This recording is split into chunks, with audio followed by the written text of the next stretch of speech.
కుప్పలో రెండో రోజు సీఎం చంద్రబాబు పర్యటిస్తున్నారు. పర్యటనలో భాగంగా టెర్రస్ గార్డెనింగ్, వర్షపు నీటి సంరక్షణ వ్యవస్థలను పరిశీలించారు.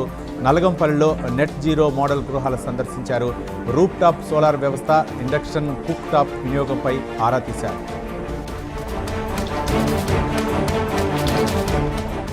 విప్లవ వీరుడు అల్లూరు సీతారామరాజు జయంతిని పురస్కరించుకుని మాజీ సీఎం జగన్ నివాళులర్పించారు.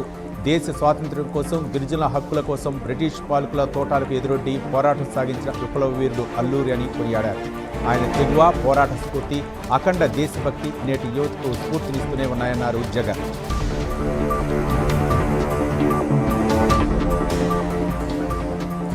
ప్రజా జీవితంలోకి అడుగుపెట్టి 20 ఏళ్లు పూర్తయిన సందర్భంగా సీఎం రేవంత్ రెడ్డి భావోద్వేగభరితమైన పోస్ట్ చేశారు. బ్రిడ్జిల్లో రేవంత్ రెడ్డిగా మొదలైన తన ప్రస్థానం నేడు ప్రజల ఆధారాభిమానాలతో రేవంత్ అన్నగా వారి గుండెల్లో నిలిచిపోయిందన్నారు. ఈ అద్భుత ప్రయాణం తన జీవితంలో ఒక ప్రత్యేక అధ్యాయమని రేవంత్ రెడ్డి అన్నారు.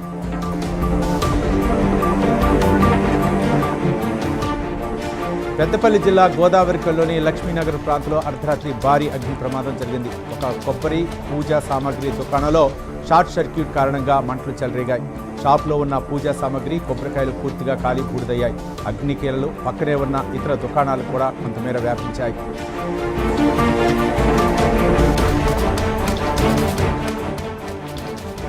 నిజామాబాద్ జిల్లా ఎడపల్లిలోని అంబాయి గ్రామంలో కల్తీ కళ్ళు తాగి ఒకరు చనిపోయారు. గ్రామానికి చెందిన నీరడి విఠల్ తన స్నేహితులు లక్ష్మితో కలిసి కళ్ళులో మద్యం కలుపుకొని తాగారు. కళ్ళు తాగిన కొద్దిసేపటికి విఠల్ అక్కడికక్కడే మరణించారు. లక్ష్మి తీవ్ర అస్వస్థకు గురి కావడంతో అతన్ని వెంటనే బోధన ప్రభుత్వ ఆసుపత్రికి తరలించారు.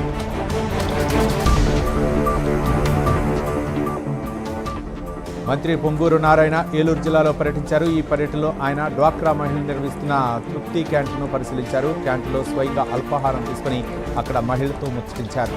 మహిళలను ఆర్థికంగా బలోపేతం చేయడమే ప్రభుత్వ లక్ష్యమని మంత్రి స్పష్టం చేశారు.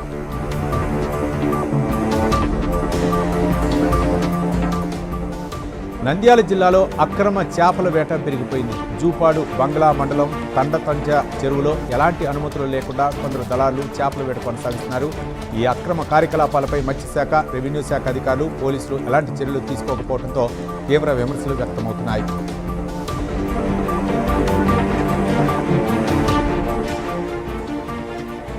ఇంగ్లాండ్తో ఇవాళ జరగనున్న రెండో టీ20 మ్యాచ్లో యువ సంచలనం వైపు సూర్యవంశీ టీమిండియా తరఫున అరంగేట్రం చేసే అవకాశాలు కనిపిస్తున్నాయి. కొత్త అధ్యయనం అనే క్యాప్షన్తో అతను ఇన్స్టాగ్రామ్లో పెట్టిన ఒక స్టోరీ ఈ ఊహాగానాలకు మరింత బలం చేకూర్చింది.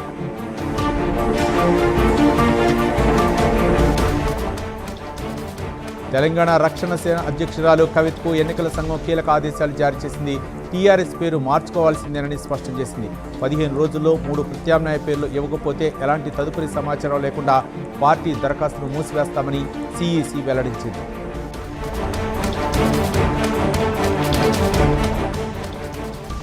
జయశంకర్ భూపాలపల్లి జిల్లా కాళేశ్వరం శివార్లో విచిత్రం చోటు చేసుకుంది.